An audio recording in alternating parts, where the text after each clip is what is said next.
All right.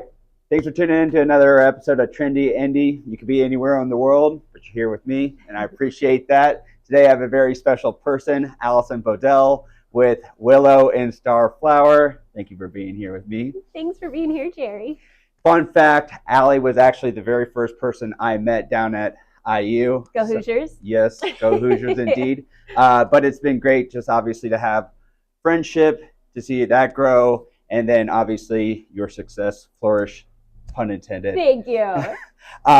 So obviously I know a little bit about you, but can you tell us a little bit, this wasn't your first career path, so tell us a little bit about your background, what drew you to this passion, how that conversation happened with you and your husband and all that. Yeah, so career path one, I was a high school English teacher. Yep. Taught for 7 years.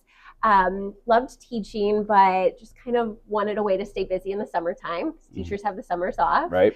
So flowers have always right. Well, teachers deserve it.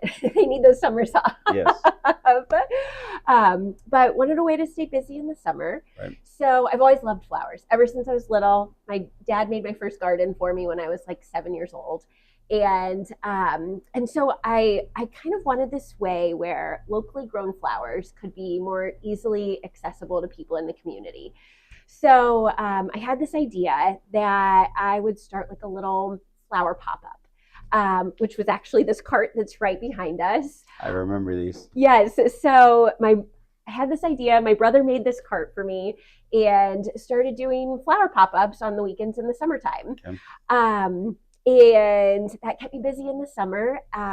From the flower pop-up, I gained some loyal customers. People wanted arrangements.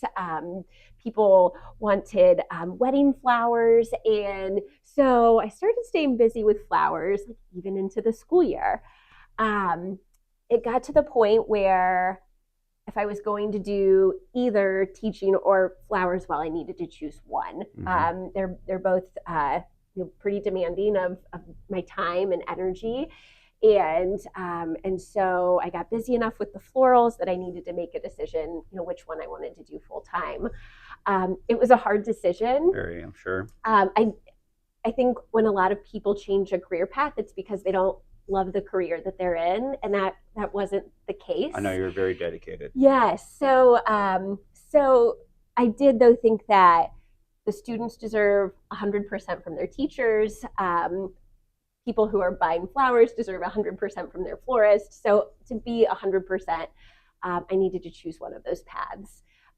So it was a tough decision. It's not a decision I'm sure I could have made on my own, but my husband Wes is my greatest cheerleader. He kind of encouraged me to follow the flower route because that's what I am passionate about. Yep. So I took the plunge into floristry full time. I would say you made the right decision so far. Thank you. So now you're here in retail. You're not doing pop-ups anymore. Is scaling always what you imagined? What did you envision when you first started? Yeah, so when I first started as the flower cart that first summer, like I said, it was just like I kind of started it as more of a hobby, a way to stay busy. But as I became busier with it and when I decided to do it full time, I did have the dream of eventually having a flower shop. So those first couple of years, I operated from a little studio that I made in the basement of my home. And then almost 2 years ago now, started looking for some retail space. And thanks to a tip from a neighbor, found the perfect space in Northview Mall. And so we've been here for about a year and a half now. So we're over here at 86th and Nora, and make sure you come by. But so tell me a little bit about your typical day as a florist when you're coming in. Yeah, so there is no typical day as a florist, but it kind of depends what we have going on for the week. Okay. So, but I will say that like part of those routines look like receiving flowers in the mornings.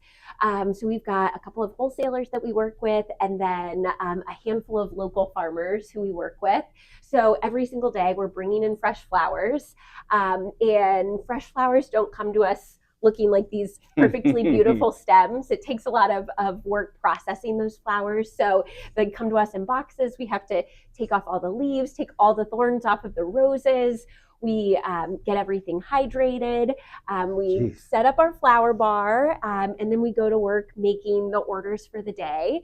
So we're always making orders. We've got deliveries going in and out the door all day long.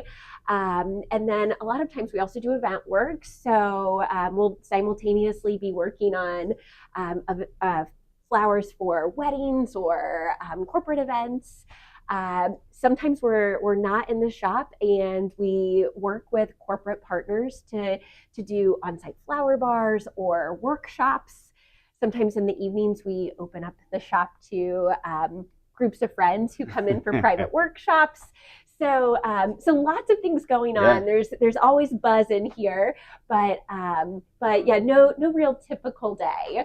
Well, I'm already sounding exhausted from just all that, but it's interesting because it doesn't sound like you're just making arrangements. It's all across the board, and you even mentioned that you're doing some weddings, yes, which I'm sure entails, as we all know, a lot of people, a lot of moving parts. Is there any wedding or any part of it that you particularly find favorable?